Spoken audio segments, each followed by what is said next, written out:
할렐루야.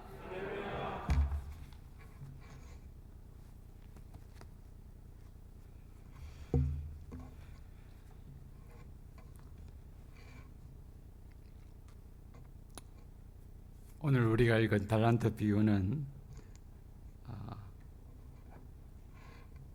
교회에서 보통 하나님으로부터 받은 은사를 하나님과 교회를 위해서 성실하게 최선을 다해서 활용하며 사용해야 된다라는 메시지를 전할 때에 많이 사용하는 그런 본문입니다만은, 이 본문의 본래의 쓰여진 의도와 목적은 그것이 아니고, 인생의 마지막 때는 누구도 피할 수가 없고, 인생은 반드시 종말을 맞게 될 것이고, 그때에는 주인 앞에 서서 결산하고 심판을 받게 될 것이니 늘 그것을 의식하면서 준비하며 살아야 한다 하는 것이 이 달란트 비유의 본래의 메시지입니다. 달란트 비유는 마태복음 24장, 25장에 종말과 재림에 관한 예수님의 가르침이 있지요. 그 안에 들어있는 일부분입니다. 마태복음 24장 1절을 보면 예수님이 제자들과 함께 예루살렘 성전에서 나와서 이제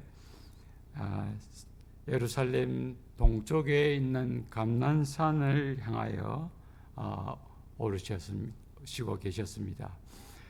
제자들은 예수님과 함께 중턱정도 올라가다가 24장 1절에 보면은 석양에 찬란하게 빛나는 예루살렘 성전의 모습을 보고 감탄을 하면서 예수님께 예루살렘 성전을 이렇게 가리켜서 보도록 그렇게 종용했습니다.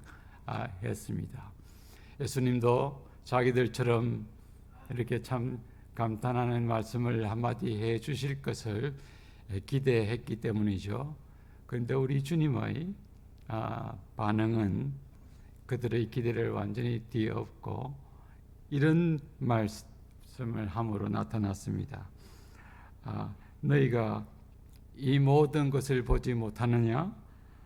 내가 진실로 너희에게 이르노니 이 돌 위에 돌 하나도 남겨지지 않고 다 무너뜨려지리라. 제자들의 기대와는 정반대로 예수님은 성전의 위용에 감탄하고 찬탄을 보내기는커녕 성전이 무너지게 될 것을 예언하셨습니다. 깜짝 놀란 제자들은 어떻게 그런 일이 있을 수 있습니까? 설령 그런 일이 일어난다고 하면은 언제 그 일이 일어날 것이란 말입니까? 라고 물었습니다. 이에 예수님은 제자들을 이끌고 산 정상에 올라가서 그곳에서 앉으셔서 제자들에게 이 세상의 마지막 때, 그 성전의 마지막 때뿐만 아니라 이 세상의 마지막 때에 관해서도 가르쳤습니다. 그런 가르침 가운데 오늘 우리가 읽은 이 달란트 비유가 나오고, 이 달란트 비유를 들어서 마지막 때에 대해서 설명하신 것입니다. 그러므로 이 달란트 비유의 목적은 이 세상과 그리고 이 세상에서 살아가는 인생에게는 반드시 마지막 때가 있고, 그 때에는 모두가 주인 앞에 서서 자신의 삶을 결산해야 되고 그에 따라 심판을 받게 될 것이다. 그러니 너희는 늘 그 때를 의식하면서 결산과 심판을 준비하면서 살아가야 한다 하는 것이 이 비유의 목적입니다. 달란트 비유 전체를 오늘 읽지 않았습니다. 이 14절에서부터 30절에 걸쳐서 길게 나오는데 제가 다 읽지 않아도 우리 성도님들은 이 본문의 메시지가 무엇인지 너무나 잘 알고 있습니다. 주인이 먼 타국에 가면서 종들을 불러서 이들의 재능에 따라서 각각 5달란트, 2달란트, 1달란트의 재물을 맡기면서 내가 반드시 돌아올 터이니 너희는 그동안 맡겨준 것을 잘 활용하여서 이윤을 남기라라고 당부하고 여행을 떠났습니다. 주인이 떠난 후에 5달란트, 2달란트 받은 자들은 열심히 일을 해서 그 주인이 준 돈을 잘 굴려서 갑절의 그런 이윤을 남겼습니다. 그러나 1달란트 받은 자는 그것을 그냥 땅에 파묻어 두었습니다. 시간이 오래 지난 후에 마침내 주인은 예고한 대로 돌아왔습니다. 그리고 종들을 불러서 결산하였습니다. 5달란트 받은 자가 주인 앞에 와서 5달란트를 더 남겼다라고 말하면서 10달란트를 가져다 왔습니다. 2달란트 받은 자도 마찬가지로 4달란트를 갖고 주인 앞에 내어놓았습니다. 그러자 주인은 이들을 가리켜서 잘하였도다. Well done, well done.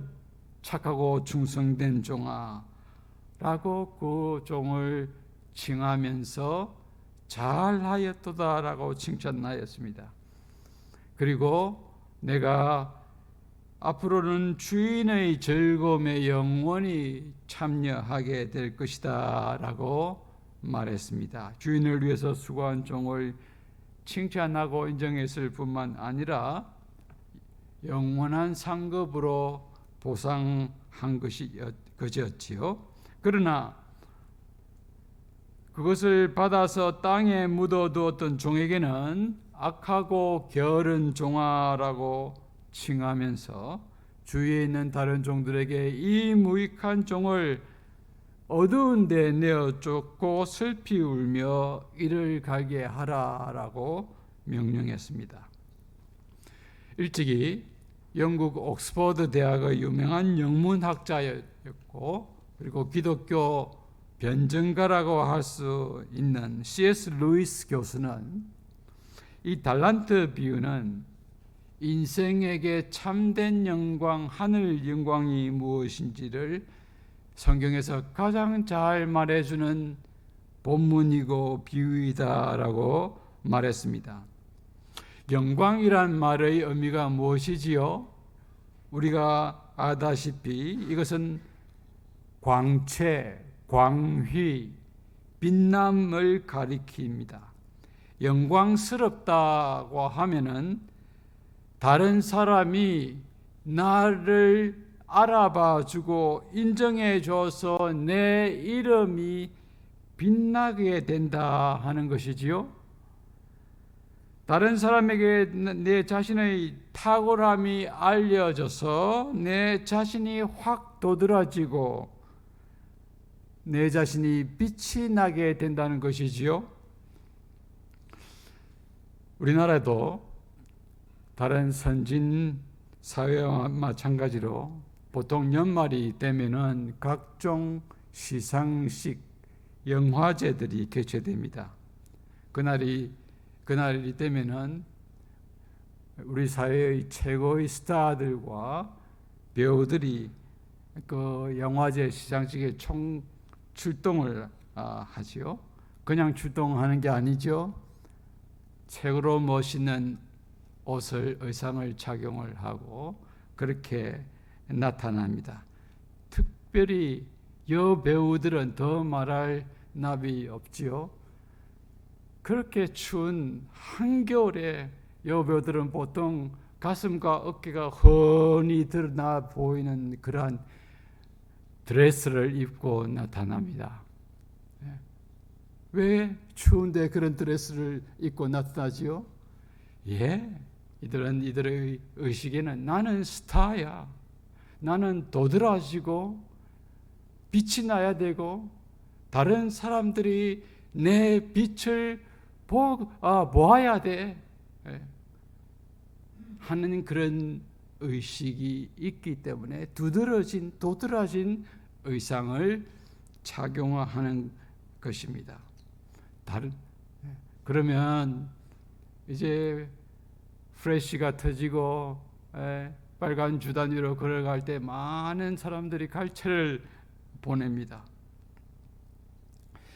C.S. 루이스는 영광, 우리 사회의 영광에 대한 인식, 이렇게 빛이 나고 다른 사람들이 그것을 인정해주고 알아주고 갈채를 보내는 것, 이러한 영광에 대한 개념이 과연 기독교적일까? 루이스가 생각하기에는 너무 세속적이다라고 생각했기 때문에 이게 과연 기독교적일까라는 의문을 품고 한번 조사를 하기 시작했습니다.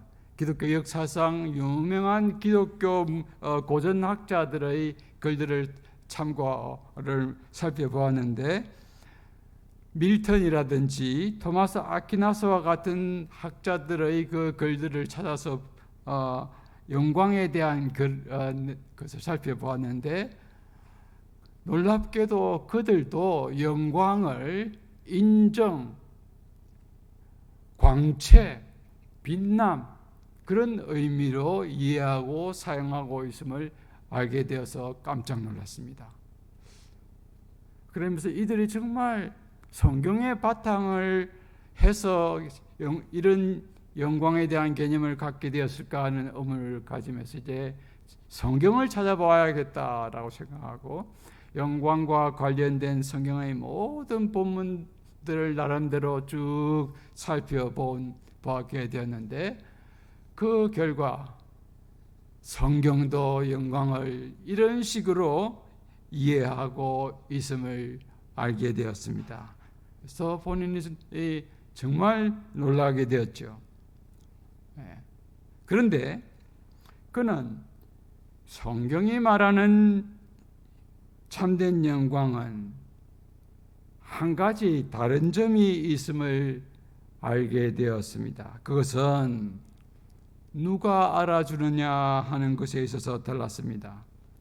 알아주는 주체가 사람이 아니라 하나님이었습니다. 참된 영광이란 사람들이 인정하는 것이 아니고 하나님이 알아주고 하나님이 인정해 주는 것이라는 것을 알게 된 것이지요. 루이스는 이 해석의 근거를 오늘 우리가 읽은 이 달란트 비유에서 찾아내었습니다. 종이 얻을 수 있는 최고의 영광은 무엇입니까? 자기를 종으로 삼은 주인으로부터 칭찬받고 인정받는 것이지요. 이렇듯이 인생에게 있어서 최고의 영광이라는 것은 인생의 주인 되시고 창조자 되시는 하나님 앞에서 인생이 마지막 삶을 결산하게 될 때에 그 하나님 앞에서 인정받고 칭찬받게 되는 것이 인생에게 있어서 최고의 영광이라는 것이지요. C.S. 루이스는 이것을 마치 옛날 왕정 시대에 왕이 큰 공을 세운 신하들에게 때로는 자귀를 수여하곤 했는데 그 자귀를 수여하는 수여식으로 비유를 했습니다. 오늘 이 달란트 비유에서 주인 앞에 서 있는 5달란트, 2달란트 받은 이 종들, 잘하였도다, 착하고 충성된 종아라고 칭함을 받고 상급을 받는 이 장면을 왕 앞에서 자귀를 수여받는 수여식에 비유했습니다. 여러분, 우리가 서양 영화인지 드라마를 보면 가끔 이런 장면이 나오죠. 임금 왕 앞에서 이 고관들이 쭉 도열해 있는 그 가운데 자귀를 수여받게 되는 공을 세운 신하가 앞에 나와서 왕 앞에 한쪽 무릎을 꿇고 이렇게 허리를 세워 오고 있습니다. 그러면 왕의 칼을 쫙 꺼내면서 그 자귀를 수여받는 사람의 자귀명을 부르면서 이름을 불렀습니다. Knight Edwards 하면서 양쪽 어깨를 이렇게 턱턱 한 번씩 쳐지요. 바로 이 장면을 마태복음 25장 이 달란트 비유에서 잘하였도다 착하고 충성된 종아라고 칭하는 것으로 그렇게 비유해서 C.S. 루이스는 설명을 하였습니다. 신약학자 벤 블랙웰이라는 유명한 학자는 바울 서신에 나타난 하나님의 영광에 관해 깊이 연구한 바 있습니다. 바울은 하나님의 영광이 지닌 가장 독특한 성격을 여러 가지로 말하는데 많은 학자들이 여기에 대해서는 이미 연구를 한 바가 있는데 벤 블랙웰은 다른 학자들이 이미 지적해 놓은 발견해 놓은 특징 말고 다른 사람들이 지적해 놓지 않는 것을 연구를 이제 하는데 그게 학자들이 하는 일이죠. 선행 연구가 있으면 그런 거 반복하는 것이 아니라 밝히지 못한 것을 이제 밝히는 건데요. 벤 블랙웰은 이 바울이 말하고 있는 하나님의 영광을 쭉 연구하는 가운데 특별히 하나님의 영광은 불멸성의 독특한 성격을 지니고 있음을 발견하게 되었습니다. 바울이 강조하는 바지요.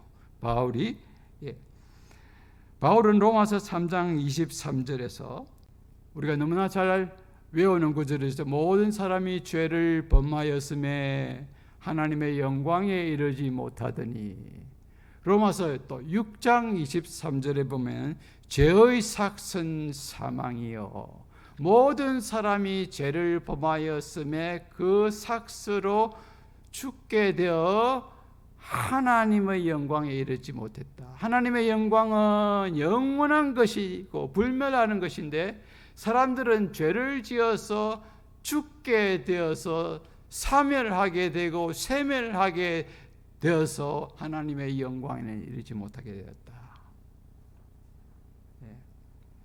그러나 하나님의 은사는 그리스도 예수 우리 주 안에 있는 영생이니라라고 말한 바가 있습니다. 하나님의 영광과 인생은 바로 이렇게 불멸하는 것과 사멸하는 것으로 너무나 대조를 이렇게 시켜 놓았습니다. 성도 여러분, 이 세상의 것들은 죄의 결과로 모두 쇠하고 사멸하게 되어 있습니다. 그런데 유대 백성들은 다른 것은 몰라도 모든 것은 다 사멸한다고 하더라도 솔로몬이 지은 이 예루살렘 성전만은 사멸하지 아니하고 영원할 것으로 믿었습니다. 왜냐하면은 예루살렘 성전이라는 것은 하나님의 임재를 상징하는 곳이죠. 그러니 그것은 영원할 것으로 믿었습니다. 왜냐하면 이미 지난 1000년 기간 동안 예루살렘 성전은 그곳에서 그대로 건재해 오고 있었기 때문입니다. 그러면 지난 1000년 동안 예수님 당시의 유대인들이 생각할 때 지난 1000년 돌이켜 생각하면은 이미 나라로서의 이스라엘과 국가로서의 유대는 BC 722년 주전 8세기경에 아시리아라는 나라에 의해서 멸망했습니다. 그리고 남쪽 유대 나라는 아수르를 정복하고 패퇴시킨 바벨론이라는 대제국에 의해서 BC 586년 주전 6세기경에 유대 나라는 멸망했습니다. 그래서 포로로 잡혀가고 주권은 잃어버리고 마치 우리 대한민국 일제시대 연상하시면 됩니다. 많은 사람들이 바벨론의 전연극에서 끌려가서 흩어져 지냈습니다. 물론 바벨론이 그나마 불행 중 다행으로 혹독하게 고문을 하고 이런 것이 아니라 그냥 자기 제국에 와서 흩어져 지내도록 그렇게 했습니다. 그러나 그런 바벨론 제국도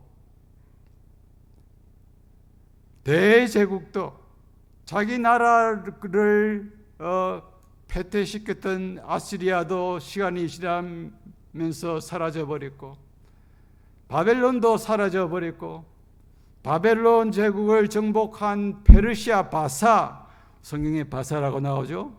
그 왕국도 사라져버렸고 바사를 정복했던 이 마케도니아, 알렉산더 대왕으로 그렇게 대표되죠. 그리고 알렉산더 대왕이 죽고 난 뒤 네 왕국으로 나눠진 그리스 제국이 통치를 하였습니다만 결국 거기도 사라져버리고, 그리고 그것을 패퇴시킨 로마 제국이 당시 천하를 통일하고 이 유대를 점령하고 유대를 통치하고 있었습니다. 그 엄청난 제국들은 지난 1000년 동안에 다 시간이 지나면서 사라져 버렸지만은 예루살렘 성전만큼은 그곳에서 그대로 존속하고 있었습니다. 그래서 나라의 국권을 잃어버렸던 유대인 백성들이었지만은 예루살렘 성전만큼은 영원할 것으로 믿었습니다. 그래서 얼마나 자랑스럽게 생각했습니까? 찬란하게 예루살렘 성전 지붕이 금으로 되어 있죠. 석양의 금빛으로 빛나는 그 성전을 바라보면서 흐뭇해하고 예수님 저기 보라고 가리켰지요. 그런데 예수님이 그렇게 말씀을 했습니다. 돌 위에 돌 하나도 남겨지지 아니하고 다 무너뜨려지리라. 그런데 이 예루살렘 성전이 어떻게 되었습니까?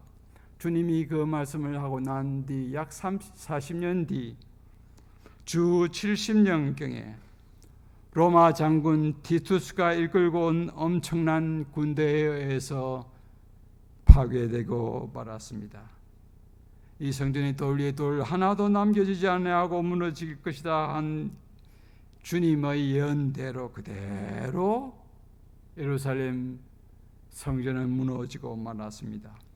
현재 이곳에 가보면은 단지 통곡의 벽이라고 불리우는 옛 성전 벽의 일부만, 성전의 벽의 일부만 그렇게 덩그러니 서쪽에 남아 있을 뿐입니다. 거기에 유대인들이 해마다 와서 통곡하며 울고 기도한다고 해서 이름이 통곡의 벽이 되었습니다. 성도 여러분, 이 세상에는 영원한 것이란 없습니다.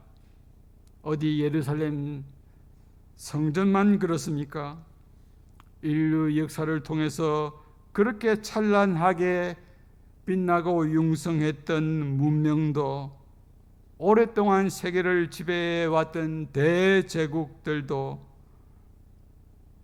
모두 다 사라지고 말았습니다. 이미 말씀드린 아시리아, 바벨론, 페르시아, 바사, 마케도니아, 그리스, 로마, 가까이는 19세기 세계 5대륙의 약 20% 정도의 나라와 영토를 식민지화하고 통치했던 대영 제국, 해가 지지 않는 나라라고 불리워졌죠. 그 대영 제국도 20세기 이후 세계 양차 세계대전을 겪으면서 기울어지고 말았습니다. 그 이유는 지금 미국이 세계의 패권을 쥐다시피 하고 있습니다. 그런데 미국도 영원할까요? 영원할 수가 없습니다. 어떻게 될지 모릅니다. 얼마 갈지 모릅니다. 성전이나 문명 대제국들만 그렇습니까? 인생도 마찬가지입니다. 오늘 이렇게 보니 성도님들 가운데 연세 드신 분들이 많이 계신데, 우리 연세 많으신 성도님들 자신이 오늘처럼 머리가 반백이 되고 얼굴에 주름이 깊게 배이고 몸에 기운이 떨어지게 될지 여러분 젊었을 때 상상해 본 분이 계십니까? 어린 시절 잠자리 잡으러 동네에서 잠자리 채뜨고 이 동네 쪽에서 저쪽 끝까지 막 뛰어다니던 그 시절, 그 누가 자신이 오늘의 자기 자식이 우리의 모습처럼 이렇게 될 줄 상상해 본 아이가 있었겠습니까? 저는 어린 시절 부산에서 국민학교를 다녔습니다만은 때로는 길에 소똥이 널려 있었습니다. 소달구지가 지나가면서 소똥을 밟지 않으려고 길을 가다가 한쪽 다리를 깽깽이 다리를 하고 폴짝폴짝 뛰면서 그렇게 등교를 했던 기억이 있습니다. 그 시절 과연 자기가 앞으로 이렇게 늙고 기력이 차게 될 그런 때가 올 것이라고 상상해 본 애들이 있었겠습니까?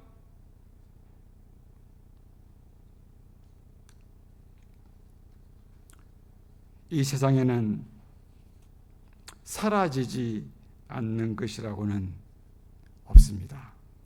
허무하지요. 제국과 문명, 우리 인생, 이 땅의 모든 것들은 영원하지 못하고 끝나고 맙니다. 왜요? 이 땅에 찬란하게 빛나는 것들이 있지요. 그걸 잡으려고 우리들은 달려왔고 대다수의 많은 사람들이 그것을 잡으려고 달려가고 있습니다. 지위, 명예, 재물 이런 것들 소유하고 차지하면 빛은 나지요. 그러나 그 빛은 기대한 만큼, 바랐던 것만큼 그렇게 오래 가지 못합니다. 그 빛은 생각했던 것보다 빨리 바래지게 됩니다. 잡아보면 그것을 알게 됩니다. 그 자리에 이르기 위해서 긴 세월을 고생하면서 달려와서 겨우 잡았는데, 잡고 난 뒤에는 너무나 손살같이 손아귀에서 벗어납니다. 때로는 자기가 다 잡았는데 자기는 그것을 누리지 못하고 뒷사람에게 넘겨줘야 하기도 합니다. 잡았는데 그렇게 기대했던 것 같지 못하고 탁 잡아보면은 안은 비어있는 경우가 많습니다. 왜요? 그 영광은 헛된 영광이고 가짜 영광이기 때문입니다. 성도 여러분, 우리는 우리 눈앞에 보이는 이 세상의 영광, 모든 사람이 다 쫓고 지기를 원해서 달려가고 있는 그런 영광이 아니라 사라지지 않을 영원한 영광을 사모하면서 그 영광을 취하기 위해서 달려가는 성도들이 되시기를 바랍니다. 이제 말씀을 맺겠습니다. 인생의 참된 영광이 무엇이죠? 우리 참된 영광은 마지막 날 우리를 지으신 창조주, 우리를 이 땅에 보내신 그런 하나님 앞에 서게 될 때에 하나님이 우리를 인정하시고 기억하시고 우리의 이름을 불러주면서 잘하였도다 아무개야, 잘하였도다 아무개야, 착하고 충성된 아무개야 라고 우리의 이름을 기억하며 불러주시는 것입니다. 이게 인생이 누릴 수 있는 최고의 영광입니다.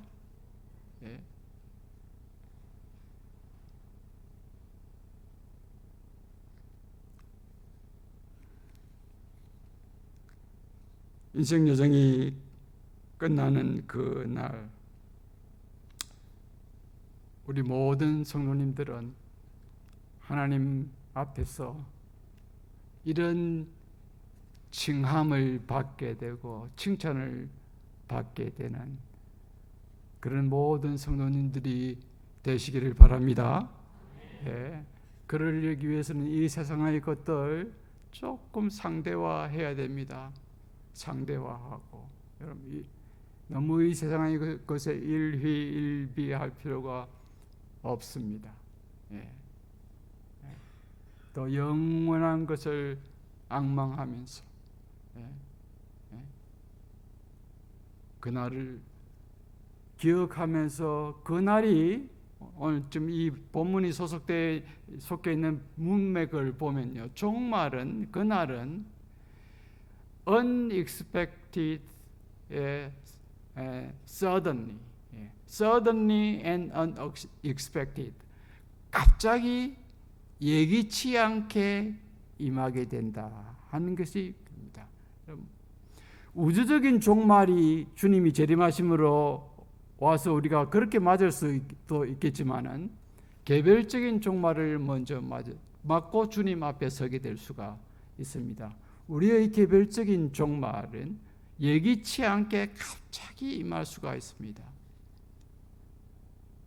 그때 주님 앞에 서게 될 때에 덜 부끄러운 모습으로, 아니 잘하였도다 착하고 충성된 종아 라고 칭찬을 받을 수 있도록 우리는 우리에게 지금 주어진 삶, 남은 시간, 우리에게 주어진 달란트를 주인을 위해서, 주인의 몸된 교회를 위해서 더 신실하게 활용하면서 그렇게 살아가는 그런 모든 성도들이 다 되시기를 진정으로 바랍니다. 한번 우리 한 목소리로 한번 기도하십시다. 하나님이 우리에게 주신 귀한 시간과 달란트, 주인을 위해서, 하나님 주님의 영광을 위해서 더 참 헌신하면서 활용하며 살아가는 그러한 우리들 되게 하여 주시고 우리 교회 되게 하여 주옵소서. 한번 담임 목사님 나오실 때까지 한 목소리로 한번 간절히 기도하십시다. 하나님 아버지 기도합니다. 아버지 하나님 아버지 하여 주시고 가짜 영광이 아니라 참된 영광, 주 앞에 서게 될 그대 칭찬을 받을 수 있는 그 날이 되도록 바라보며 달려가는 우리들 되게 하여 주시옵소서.